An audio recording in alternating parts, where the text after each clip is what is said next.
क्या करना है, ये शर्म की बात नहीं है, धर्म की बात है, ठीक है ना। इससे शरीर स्वस्थ रहता है। आप बताइए पेजा पीने में फायदा है कि चाय पीने में फायदा है? चाय ना पी के सुबह सुबह एक गिलास अगर जावा पियोगे मेरे भाई, तो आपको गैस नहीं बनेगा, आपकी पाचन क्रिया सही रहेगी। चाय बंद करके पेजा पियो ना सुबह सुबह एक गिलास, नाश्ता की जगह। ये दवा का काम करता है। आपको इसकी कीमत कब पता चलेगी? जब बीमार हो जाओगे और जब डॉक्टर के पास जाओगे तो डॉक्टर कहेगा थोड़ा थोड़ा दलिया पीना। तो दलिया भी तो उसी का रूप है कि नहीं है?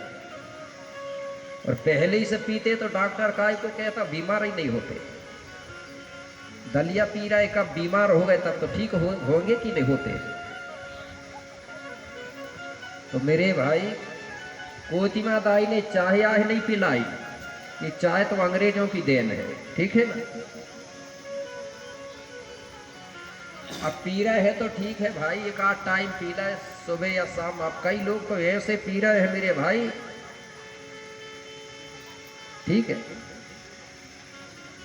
तो कोतिमा दाई ने सबके लिए मेरे भाई जल्दी से खाना बनाई, भोजन बनाई और सबको खाना खिलाई। और खाना खिलाने के बाद अपने पति भूरा भगत के साथ फिर बैठती है सबके साथ और फिर पूछने लगी राजा लोहंडी से। बोले राजा भैया अब सुनाओ। बोले क्या समाचार है, क्या हाल चाल है? बोले गुरुलागढ़ का। राजा कहने लगा बहन बड़ा देव बूढ़ा देव की कृपा से बोले मेरे पास धन दौलत सब कुछ है, हीरा मोती सोना चांदी नौकर चाकर सब है, लेकिन फिर भी मैं बड़ा दुखी हूं। बोले क्यों? बोले बहन जन धन है लेकिन जन नहीं है। बोले है तो महाराज लड़की दो। नहीं। बोले लड़का नहीं है बहन, इसलिए तो आपके पास आया हूँ। कोतिमा दाई को थोड़ा शक विश्वास हो गया। तो बोले खुल के बताओ। बोले बहन मैं आपके पास इसलिए आया हूँ, आपके जो 7 लड़का है तो 7 में से कोई भी एक लड़का दे दो। बोले तो मेरी जो 2 लड़की है बमलाई और समलाई, तो बड़ी बेटी बमलाई के लिए मैं घर लमसेना रखना चाहता हूँ, इसलिए बोले आपके पास मैं मंगने आया हूँ। जैसा ही मेरे भाई कोतिमा ने सुनी तो कोतिमा दाई खुश हो गई, कहने लगी ये तो मैं बहुत दिनों से सोच रही थी कि मेरा भाई मेरा लड़का ले जा लेता, लेकिन मैं बोल नहीं पा रही थी। मुझको भी डर लग रहा था कि मैंने भैया से बोली ले जाने को और भैया ने मना कर दिया तो मेरी क्या रहेगी। मैं भी नहीं बोल पा रही। चलो आज बड़ा देव की अच्छी ऐसी कृपा हुई कि आप खुद मंगने आ गए। तो भैया तुम तो ये बताओ। बोले कि 7 में से कौन सा लड़का चाहिए आपको? जो भी अच्छा लगे मैं उसी को देने को तैयार हूं। राजा गांव के लोगों से पूछने लगा किसको रख लेंगे? गांव के लोग कहने लगे महाराज सबसे बड़ा जो लड़का है ना वो गोरा भी है और मोटा भी और सुंदर भी है और उसकी उम्र लगभग विवाह के लायक हो भी चुकी है, आप तो बड़ा लड़का रख लो भीमाल को। बोले ठीक है। राजा कहने लगा कोतिमा बहन जो सबसे बड़ा लड़का है उसको दे दो, क्योंकि ज्यादा दिन रखना नहीं पड़ेगा, वो विवाह लायक होगा। 1 साल 2 साल रखूंगा और विवाह कर दूंगा। पहले जब विवाह ले जाते थे ना तो 1-2 साल रखते थे, उसके बाद विवाह करते थे, तुरंत नहीं करते थे ले जाकर। क्यों नहीं करते थे? गोड लोग बहुत ज्ञानी थे, वो 1-2 साल वो लड़का को देखते थे कि काम धाम कैसा करता है, दारू तो नहीं पीता, सट्टा तो नहीं खेलता।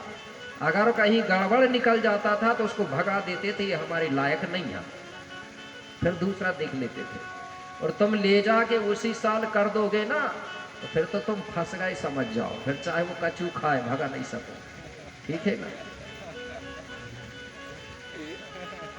तो राजा कहने लगा बड़ा लड़का दे दो, विवाह लायक भी हो गया। कोतिमा दाई कहने लगी ठीक है, बोले मैंने दिया समझ जाओ। तो बोले भैया ये बताओ कब ले जाओगे? राजा कहने लगा बहन काय को बार बार आएंगे, दूर भी पड़ता है, एक ही बार में पूरा काम हो जाए तो अच्छा रहेगा। आ ही गए हैं बोले 4-5 लोग साथ में, आज ही ले जा लेते तो अच्छा रहता। बहन कहने लगी कोई बात नहीं मैं आज ही भेजा दूंगी, लेकिन गांव के लोगों को तो बता दूं। बोले नहीं तो गांव के लोग कहेंगे कि यार किसी को पता ही नहीं है और इन्होंने दोनों मतलब रिश्ता बना लिए, लड़का पहुंचा दिया। गांव के लोगों को बुलाए, सबके सामने फिर बैठे तो गांव के लोगों के आगे बात रखा गया। गांव के लोगों ने प्रस्ताव पास कर दिया। बोले जब बेटा बेटी दोनों पक्ष के तैयार है तो हम भी तैयार हैं, मतलब प्रस्ताव पास हो गया।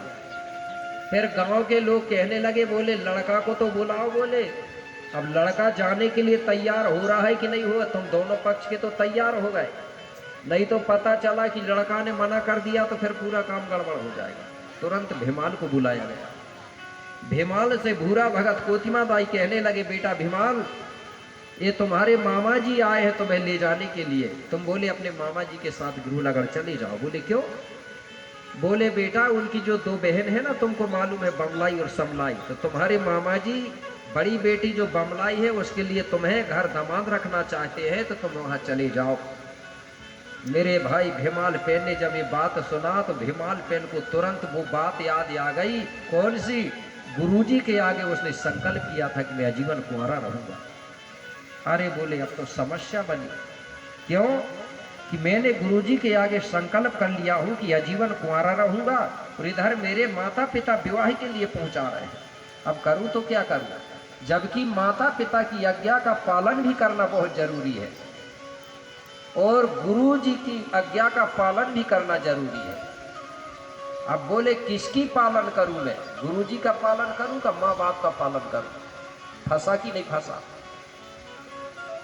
अगर मैं माता पिता की आज्ञा का पालन करके विवाह के लिए चला जाता हूं तो गुरुजी के आगे मैंने जो संकल्प किया हूं, मेरा वो संकल्प खत्म होता है।